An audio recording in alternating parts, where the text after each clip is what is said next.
Hey guys, today I'm gonna talk about this weird little plant that you can rarely find in Indian nurseries, which is Monstera adansonii.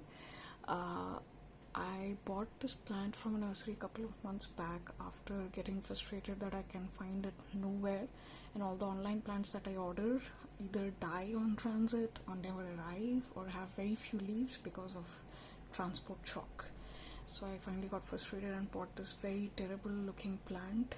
Like it was really sick when I bought it. It had just two leaves and one of the leaves were nearly yellowing, so I had to cut it off from here, and I had to replant it in a pot to give it some well draining soil so that it doesn't. I've just recently watered it yesterday, so I'm not going to water it for the next 7 days. It's like the monsteras, they like dry, completely dry soil. They love dry soil, and the reason I'm showing this plant to you is that see the leaves are so interesting. Like, it has weird circles and circles inside the leaves, and it grows like a vine, so you can have multiple plants on a cocoa peat or moss stick, and they will just grow like a bush. It's like sort of like money plant, if you want to say.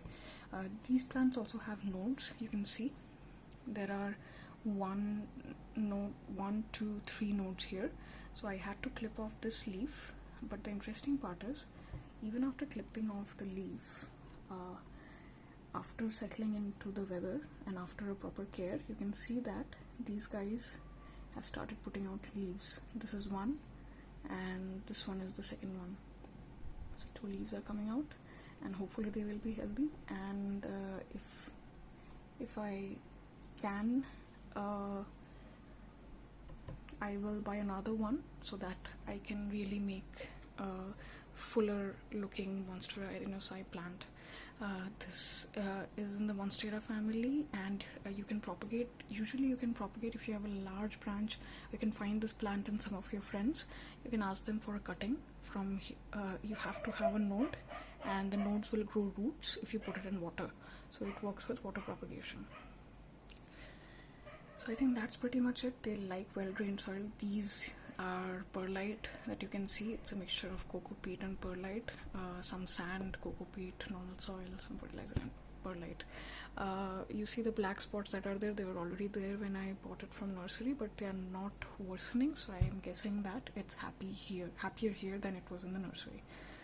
So I guess I'll wait for this to grow or the lockdown to get over so that I can buy a couple more of these, and I can put it in soil and see where it goes from there. You should get this plant. This is a hardy plant. Even after such a terrible condition, it has survived. It has not given up. So, and regarding light conditions, it doesn't need much of direct light. Do not put it in direct sunlight. And even in case of indirect light, it needs a little bit of indirect light. I keep it beside a ZZ plant, if that helps you. Indirect tube light is what light is what it gets. It doesn't get any other light from this place. It's not even put near a window, and that's pretty much it. It's just happy on its own because I guess it's giving 2 more leaves. That's pretty much it about this plant.